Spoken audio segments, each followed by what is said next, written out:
5 साल में आप देख सकते हैं कि यहाँ पर आप कि इसने 3 लाख रुपए को 9 लाख के आसपास में कन्वर्ट किया है। तो कह सकते हैं कि मोटा मोटी ये 3 गुना हो चुका है यहाँ पर। अब हम इसको और आगे की तरफ बढ़ाएंगे और देखेंगे कि कितने साल में क्या कर सकता है। तो 10 साल का अगर हम सोचते हैं तो 10 साल में इसने 6 लाख को 67 लाख कर दिया, तो इसका मतलब है कि इसने 11 गुना कर दिया।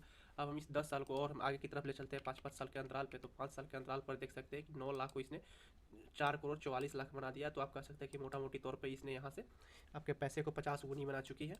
हम आगे की तरफ और चलते हैं, 20 साल 25 साल भी चेक करेंगे। ठीक है, तो हम 20 साल पे अगर हम आते हैं तो 20 साल पे आप देख सकते हैं कि 12 लाख को आपके 28 करोड़ 91 लाख बना चुका है, जो कि आपके पैसे को 240 गुनी मल्टीप्लाई कर दिया है। तो हम आगे की तरफ और देखेंगे और आप लोग यहाँ देख सकते हैं कि इसने 38% मैंने डाला है। तो 38% क्यों डाला है, तो क्योंकि इसका जो है आप देख सकते हैं कि यहाँ पर CAGR रिटर्न जो 38.6% का चल रहा है। ठीक है, तो इसी की बेसिस पे हम बात करेंगे। और अगर इस टाइम को हम अलग अलग चेक करते हैं तो और भी हमारे पास अलग अलग डेटा आ रहा है। तो देख सकते हैं 38% है, 33% है, 2 साल में देखे तो 51% है, 1 साल में देखे तो 57.99%, 58% लगभग हम सोच सकते हैं। नमस्कार and I welcome you to my channel know your investment.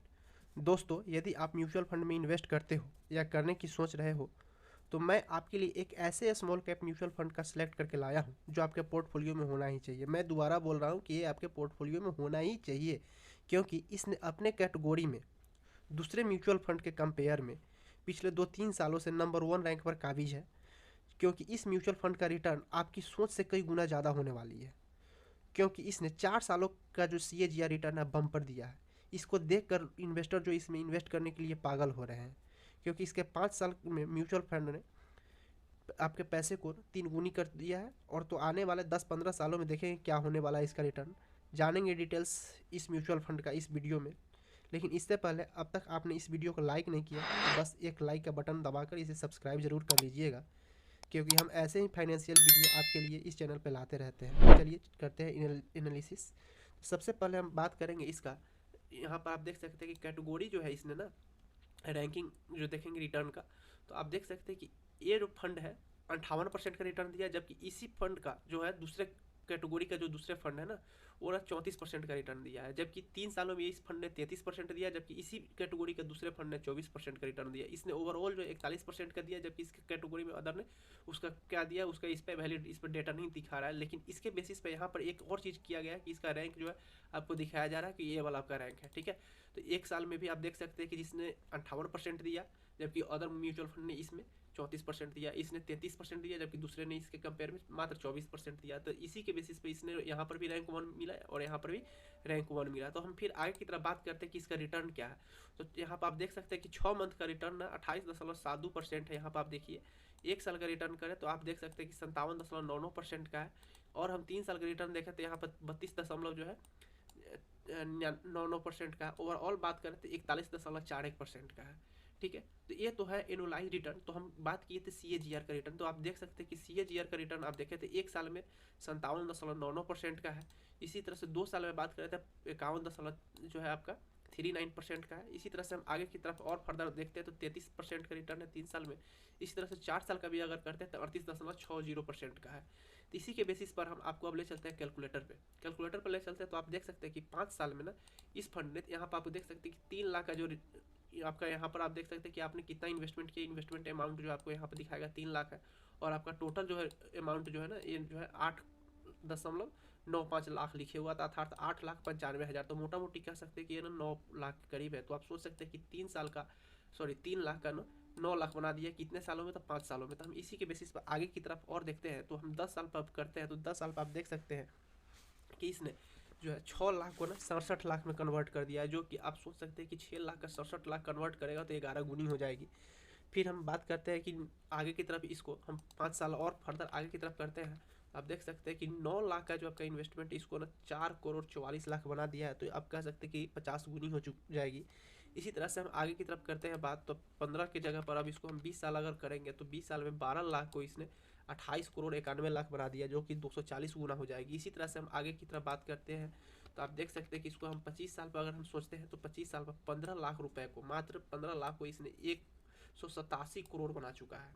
ठीक है, इसी तरह से अगर हम इसको 30 साल करते हैं तो आप देख सकते हैं कि 30 साल में इसने 1219 करोड़ का 1219 करोड़ रुपए बना चुका है, मात्र 18 लाख का ही। ठीक है, तो आप कहेंगे कि सर इतना जो है आप रिटर्न जो आप यहाँ डाले हुए 38% क्या है हमेशा देगा, तो इसके लिए हम आपको एक और एक्स्ट्रा पैरामीटर पे ले चलते हैं रोलिंग रिटर्न के ऊपर।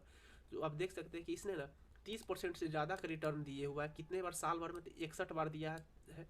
20 से 30% का रिटर्न 38 बार दिया है, जबकि 20 से नीचे का रिटर्न कभी इसने शो ही नहीं कर रहा है। आप देख सकते हैं कि यहाँ पर 10 से 20% का रिटर्न 0 बार दिया है, जबकि 0 से 10% का रिटर्न भी 0 बार है, और निगेटिव तो गया ही नहीं है। निगेटिव आप देख सकते हैं कि 0%। कहने का यहाँ पर आप देख सकते हैं कि 20 से 30% 38 बार दिया, जबकि 30% से ज़्यादा जो है 61 बार दिया है। तो आप सोच सकते हैं कि कितना अच्छा है। अब हम इसके बेसिस पर आगे की तरफ और हम देखते हैं कि ये आपके पैसे को कहाँ कहाँ इन्वेस्ट करता है, अर्थात किस किस स्टॉक में इन्वेस्ट करता है। तो आप देख सकते हैं कि आपके पैसे को ना ये ना 177 कंपनियों में इन्वेस्ट किए हुए है।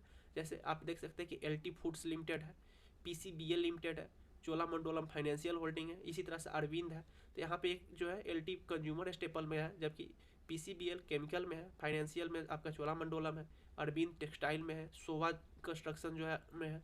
इसी तरह से कर्नाटका बैंक फिर से फाइनेंशियल में, एक फाइनेंशियल यहाँ, एक यहाँ पर, फिर एक यहाँ पर आपको देख सकता है कि साउथ इंडियन बैंक में भी किए हुआ है।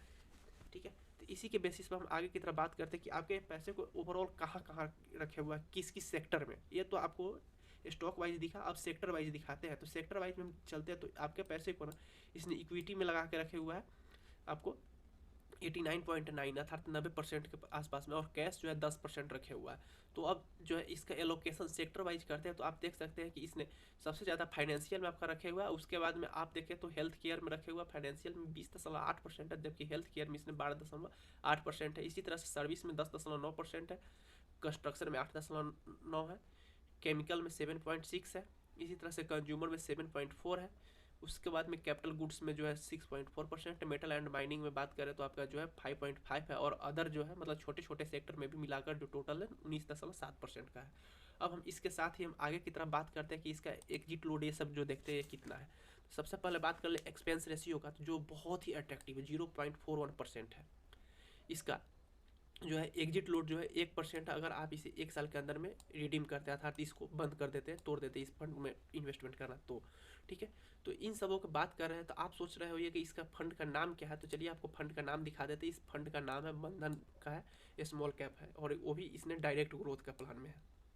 ठीक है, तो इसके बेसिस पर हम बात करते हैं कि इतने अच्छे ढंग से जो आपके पैसे को मैनेज कर रहा है, वो मैनेजर जो है कौन है, कौन इस पैसे को मैनेजमेंट करता है। इसके मैनेजमेंट के बारे में भी हम डिस्कस कर लेते हैं। तो आप यहाँ पर देख सकते हैं कि इनका जो मैनेजमेंट जो है ना, फंड का जो मैनेजर है मनीष गुनवानी है।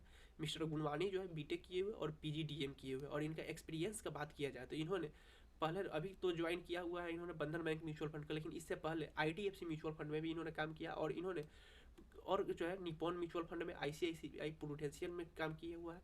ठीक है, इस तरह से फंड का किए हुए हैं, मैनेजर बनकर किए हुए हैं। इसी तरह से एनालिस्ट का अगर बात करें तो analyst in various organization, analyst भी इन्होंने बहुत सारे ऑर्गेनाइजेशन में, जैसे VC सॉफ्ट टेक्नोलॉजी में लेहमान ब्रोदर, बहुत ही बड़ा आप सुने होइएगा, अमेरिका का है लेहमान ब्रोदर, ब्रिक्स सिक्योरिटी, इसी तरह से lucky security, SSKI security and prime securities है। इस तरह से इनका जो है बहुत ही अच्छा खासा इनका जो है मतलब नॉलेज है, जो अपने नॉलेज के बेसिस पे, ये एक्सपीरियंस जो है इनका, इसी के बेसिस पे आपके फंड को इस तरह से मैनेज करके रखे हुए कि फाइनेंस पे 20% है इस तरह से।